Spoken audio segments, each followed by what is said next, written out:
business owner or a managing director, and remember, I worked with SME business owners, right, who really just wanted to grow the value of the business. They wanted more sales, they wanted to grow the value of the business.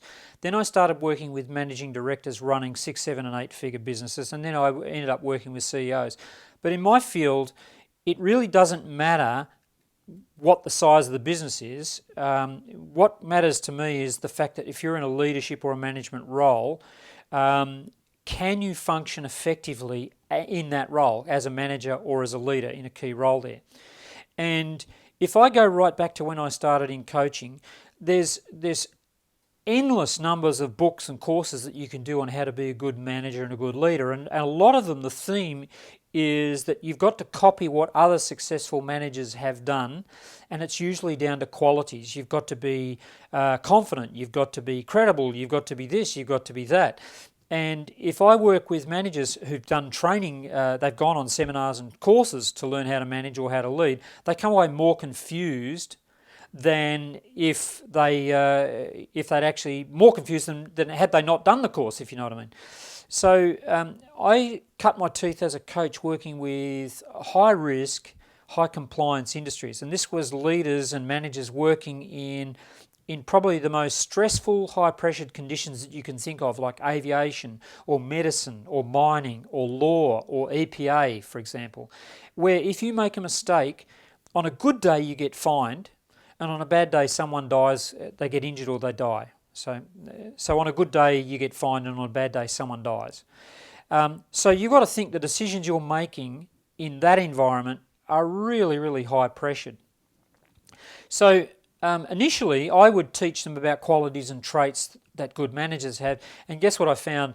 Under pressure, you haven't got time to rush back to your library and work out what would Jack Welch do, or Lee Iacocca do, or Anita Roddick do, or Richard Branson. What would they do under pressure? You just don't have the time or the luxury of the time to do that.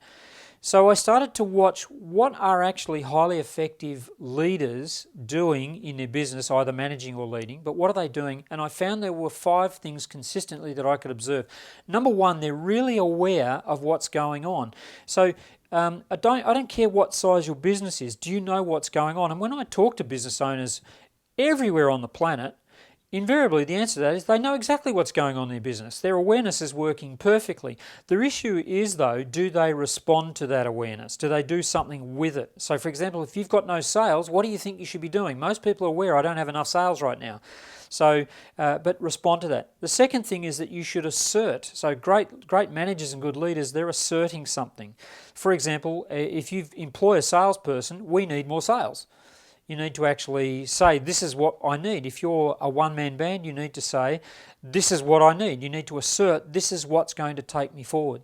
The third area is to actually broker good agreements. So I found with my highly effective leaders, what they were doing was they had great awareness, they could assert what they wanted. Thirdly, they would broker very clear agreements. So you're my salesperson, can you go out and get sales for me?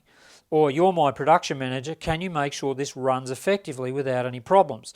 So they broker those agreements. And clearly what happens is they'll ask a question of somebody and that person will come back and say, yes, I will. Now, as soon as somebody agrees to something, you move to the 4th step, which is you hold someone accountable. So if you say to me, I'm going to go out and get sales, what am I now expecting? I'm expecting you to go and do that. So great managers then hold people accountable for what they agreed to. So you're my salesperson, you said you'd go out and get sales, where are they, right? And then the last one is what we call adjust. And I just noticed this about people who are really good in business, really working at a very highly effective level. They tend to be people who are very open to self-reflection or self-criticism or critiquing their own performance. They will actually look at what happened and they, rather than say, who can I blame, they'll say, how did I contribute to this? What did I do that didn't work or did work in this situation? And they tend to learn from their own mistakes first and for what actually happened. They tend to think about, how can I fix the problem rather than fix the blame? And that's a hallmark because, again, their job there is to get their team behind them, and as soon as you introduce a culture of blame into any business, then you've got people going in opposite directions. So they tend to build amazing teams simply because they're the first person to step up and say, you know what, I think I made a mistake here.